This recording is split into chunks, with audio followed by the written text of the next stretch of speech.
Ação. Ação foi sua.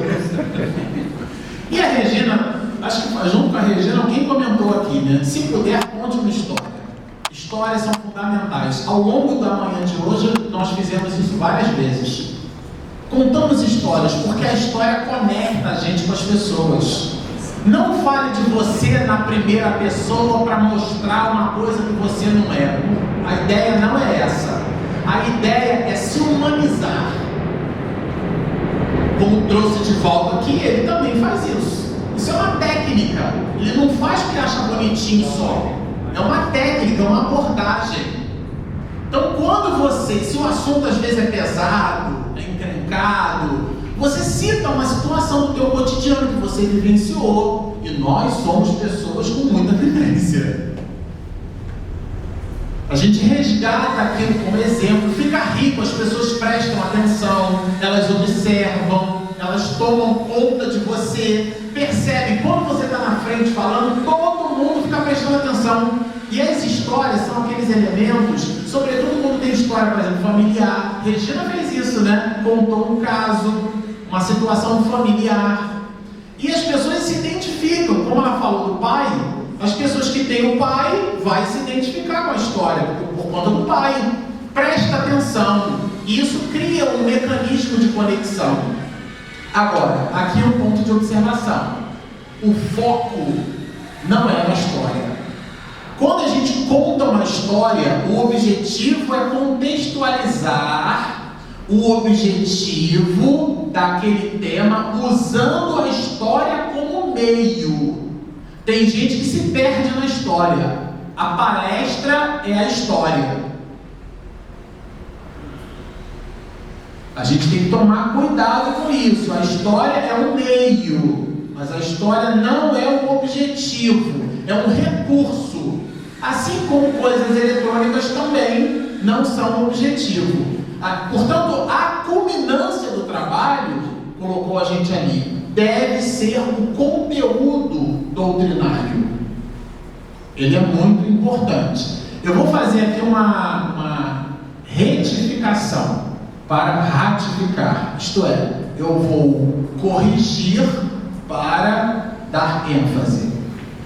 Dizia eu aqui no início que a gente deve, nas nossas propostas de oratória, começar no ESD, começar nas atividades de menos visibilidade, porque na oratória, no culto, na palestra pública, nós estamos representando a casa. Eu não sei como é que é lá na família de vocês, mas lá em casa quem manda é minha mulher. Aí a gente, no intervalo, falou para mim e falou: meu bem, nada disso você falou. Nada disso. Porque a pessoa, quando está lá no ESG, ela também representa a casa espírita. A pessoa, quando está lá na evangelização, no infanto juvenil, também representa a casa espírita. Então, eu vou devolver a encrenca para vocês. Qualquer atividade de oratória na casa espírita, todos nós estamos representando a casa espírita.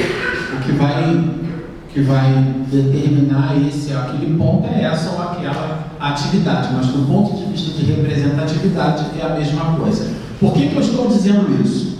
Porque eu queria trazer aqui uma problemática importante, aqui a gente já vai se encaminhando aí para o final do nosso trabalho. É a questão dos vícios de linguagem. A gente comentava no início, existem alguns vícios de linguagem clássicos, como né, então, mas existem outros vícios de linguagem que são problemas graves. Esses problemas graves são alguns verbos, algumas colocações que a gente faz no cotidiano, palavras esdrúxulas, palavras de baixo calão, e que às vezes a gente repete na oratória, porque usa no cotidiano. Então a gente tem que tomar bastante cuidado. Técnicas como falar pausadamente, dar ênfase, né? Agora, existe um macete. Se você... Vou pegar aqui um estojinho. Você está em casa, e você tem uma caneta. Você pega a caneta, faz isso aqui, ó. E fica uns 5 minutos falando desse jeito. Parece uma coisa extremamente idiota, mas não é. Quando você faz isso aqui, você estrava a sua língua, que é um músculo. E aí, quando você soltar a caneta, você vai falar mais que o homem da cobra. Porque você soltou a musculatura da língua. Tem gente que bota uma rolha ou então o dedo. Você fala assim, ó, e bota a língua e fica falando 5 minutos sem parar. Você vai achar uma coisa terrível no início, e é terrível mesmo. Mas depois, quando você solta, é impressionante, porque a língua, ela é um músculo. E aí a gente trabalha, nós vamos trabalhando esse músculo.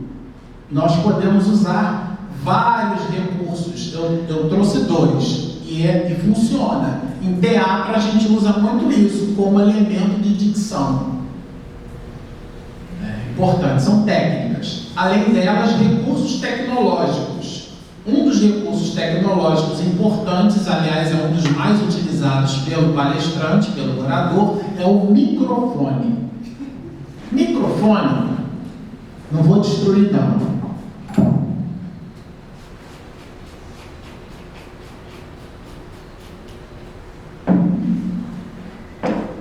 Vocês estão vendo isso aqui? Isso aqui é a cápsula de um microfone. Como é que funciona isso? Sem entrar em muitos detalhes. O som é uma onda mecânica. Classifica-se o som como sendo uma perturbação no ar. É uma onda mecânica. As moléculas vibram. Se eu for capaz de bater 440 vezes no intervalo de 1 segundo nesse púlpito, eu vou produzir uma nota e essa nota será um Lá natural, um Lá. Então o som é uma vibração. O que esse microfone faz? Ele, quando eu falo, eu uso um instrumento fonador, eu uso a laringe para falar, eu vibro as cordas vocais, eu empurro na perturbação do ar essa vibração, essa cápsula capta isso, ela vai vibrar, então vai perceber, vai transformar essa vibração em microvoltagem. No caso aqui, esse microfone é um microfone sem fio, wireless, sem fio. O que ele vai fazer? Ele vai pegar essa vibração que foi transformada em pulso elétrico e vai transformar isso em radiofrequência. Ele vai transmitir. Existe um equipamento aqui atrás que vai pegar essa frequência e vai converter de pulso de rádio para pulso elétrico. Esse pulso elétrico vai chegar nas caixas de som. O diafragma da caixa de som vai converter o pulso elétrico em pulso sonoro mecânico novamente para chegar no ouvido da gente. Olha o que acontece. Tudo isso acontece.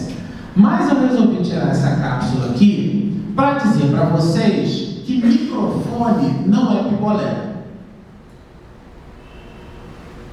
Microfone a gente usa assim, olha. Ele é omnidirecional. A cápsula está aqui, ela não está aqui do lado. É óbvio que se eu falar assim, vocês percebem que diminuiu um pouco a intensidade? Porque esse microfone é omnidirecional. Ele foi feito para ser utilizado assim, ó. Unidirecional. Uni. Então, o que acontece? Se você usar ele como picolé, você vai ter um problema. O som não vai sair exatamente do jeito que deveria. Mas, se você usar da forma correta, a distância também pode fazer diferença. Se você quer usar um microfone muito distante, aumente a potência sonora. A sua voz. Agora não é gritar, não. Boa noite, nós estamos aqui. Eu tenho a voz nasalada. Eu falo assim mesmo. Procura fonoaudiologista.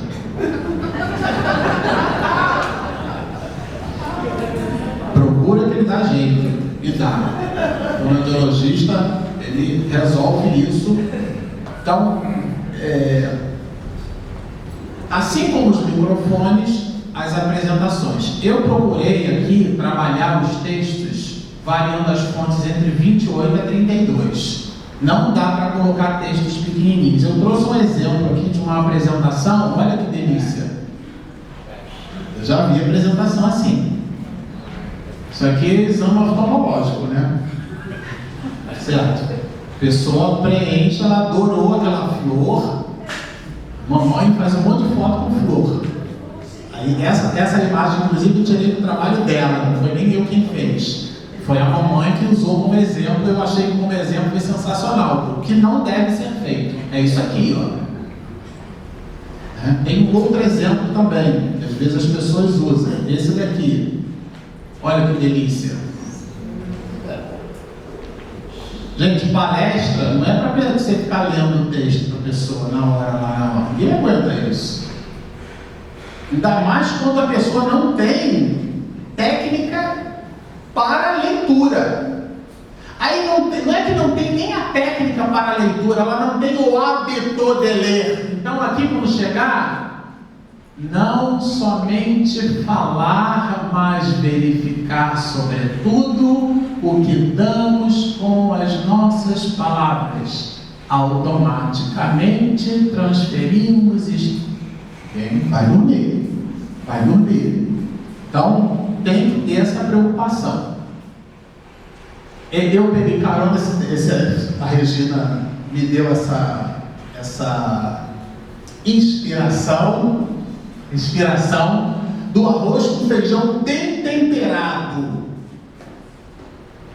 Esse aqui é o carioquinha, né? Aliás, é bem interessante isso, porque arroz à piemontese em Piemonte nem come arroz daquele jeito, angu à baiana. A baiana nem gosta muito de angu, né? E o feijão carioquinha é preto, olha que delícia! Mas a abstração feita a todas essas questões, o carioca não é muito cabelo, o preto, mas esse aqui em São Paulo é o carioquinha. Mas eu não sou doutor em culinária, a ideia aqui é trazer o seguinte: nós devemos começar pelo simples. Simples. A simplicidade é o mais alto grau da sofisticação. A Apple, inclusive, se apropriou desse slogan várias vezes. Começa simples, do simples para o complexo, e aí você vai cativar as pessoas. Como considerações finais, porque o tempo é um corcel, é um instrumento muito, muito vigoroso, nós gostaríamos de deixar ali alguns elementos importantes para a gente já ir finalizando. Palestra espírita, parece óbvio o que eu vou dizer, mas o óbvio precisa ser dito. Palestra espírita, fale de espiritismo. Eu trabalho com informática. Minha esposa também trabalha, o Alexandre também é de TI, né?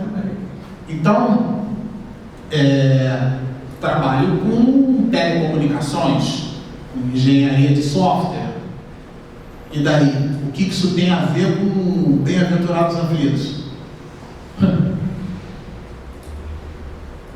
Isso significa dizer que a gente vai anunciar o palestrante formado em Direito pela Universidade de São Paulo, com pós-graduação. O que há, gente? Menos. Se você vai convidar um médico que vai construir uma abordagem sobre o aborto, faz todo sentido você dizer, inclusive ele é médico. Olha que legal. Agora, e isso é importante que se diga, a ciência não tem compromisso com o espiritismo, assim como o espiritismo não tem compromisso com a ciência. Marcelo, o que você está dizendo? Porque a doutrina espírita, vamos lá, obra o que é o espiritismo? O espiritismo é uma ciência que estuda a natureza, origem e destino dos espíritos espíritos, bem como de suas relações com o mundo corporal. Essa é a definição do espiritismo. Agora, é uma ciência, não é porque tem biologia, física, matemática, não é nada disso. É uma ciência porque Kardec usou um método científico na composição da doutrina espírita, que nós chamamos de codificação. Esse método é o método científico, que é o método da experimentação. É o método experimental. Em função desse método, nós dissemos que o espiritismo é ciência. Os desdobramentos desta ciência são desdobramentos de cunho moral, com alicerces filosóficos. Por isso que dissemos que o espiritismo tem o seu tríplice aspecto: ciência, filosofia e religião. Então, quando você for falar de espiritismo, fale de espiritismo. A ciência comprova. A impressão que dá é que a gente está entregando para a comunidade científica a averbação, o cartório, né? A verbou que está escrito na doutrina espírita, que a ciência está comprovando o que o espiritismo falou. Ou então o contrário, como eu ouvi de um amigo meu no trabalho. Vim mais de 30 anos de pesquisa para identificar que um determinado componente de DNA foi permeado por toda a sociedade humana e chamou-se aquilo de DNA de Eva. Aí o meu colega no trabalho quase chutou no bala. Isso daí a Bíblia já falava. Não precisa ser arrogância. Sem nem ter lido o paper. É como se a gente tivesse, nós fôssemos senhores, a gente sabe tudo. Aí uma calamidade enorme, a pessoa perdeu um monte de gente no acidente. Não, isso daí é uma desencarnação coletiva. Por quê? E a dor da pessoa? E a tese não é minha. Meus discípulos serão reconhecidos por muito se amarem. Não é por muito conhecerem doutrina espírita. E se vocês acham que eu estou tirando essa conclusão da minha cabeça, questão 982 do Livro dos Espíritos. Será necessário professemos o espiritismo e creiamos nas manifestações espíritas para termos assegurada a nossa sorte na vida futura? Entenda-se por sorte aí condição. Sorte das crianças depois da morte. Como é que elas ficam quando desencarnam? É a condição. Traduzindo a pergunta, quem é que se dá bem no mundo espiritual? 982. Pode pesquisar quando chegar em casa. Resposta dos espíritos: só o bem assegura a sorte futura. A condição. Então, a nossa condição no mundo espiritual é em função do nosso comportamento, não é em função do conjunto de crenças e valores. É o que a gente faz que determina o que a gente é, começando no nosso mundo íntimo, que é o nosso pensamento. Mecanismos da mediunidade André Luiz. Porque a gente pode esconder dos outros, mas dentro de si está em erupção. Então, portanto, falar de espiritismo, usar fontes doutrinárias, se você citou o texto, diz aonde está o texto, não é teu, porque falado assim durante 45, 50 minutos fica parecendo que é você. Cita a fonte, cita e transmita muito. Esse é um grande desafio. Falando, para mim então é enorme, falando bom, o bom trabalho. O bom trabalho é sempre em equipe. No meu ambiente profissional, eu costumo dizer o seguinte: se Jesus Cristo chamou 12, ele chamou 12. Ele podia fazer sozinho e chamou 12. Ninguém faz nada sozinho. O trabalho é em equipe. Na casa espírita, na comunidade espírita, na igreja, reunião de fiéis, no contexto religioso aonde estamos, ninguém faz nada sozinho. O trabalho é simplesmente em equipe. E se a gente quisesse, com alguma pretensão, fechar isso, essa linha de raciocínio, nós diríamos o seguinte: fale com o coração. Por mais que a gente absorva muita técnica, fale sempre com o coração. E o óbvio na casa espírita é: nós não estamos sozinhos.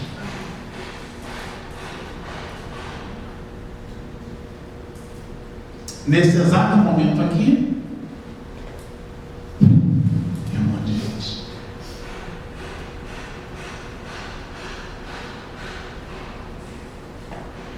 Da casa,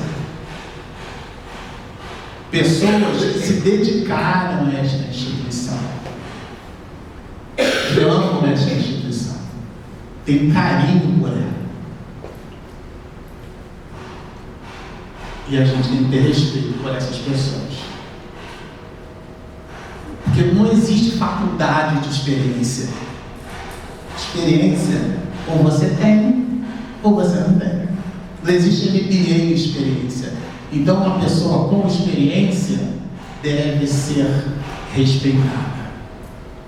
E é essa equipe de trabalho que está ali nos amparando, nos incluindo, nos apoiando, nos assistindo. O orador espírita tem que ter esta consciência. Mas se nós começamos por Erasto, o trabalho doutrinário vai terminar com o Evangelho segundo o Espiritismo com Erasto.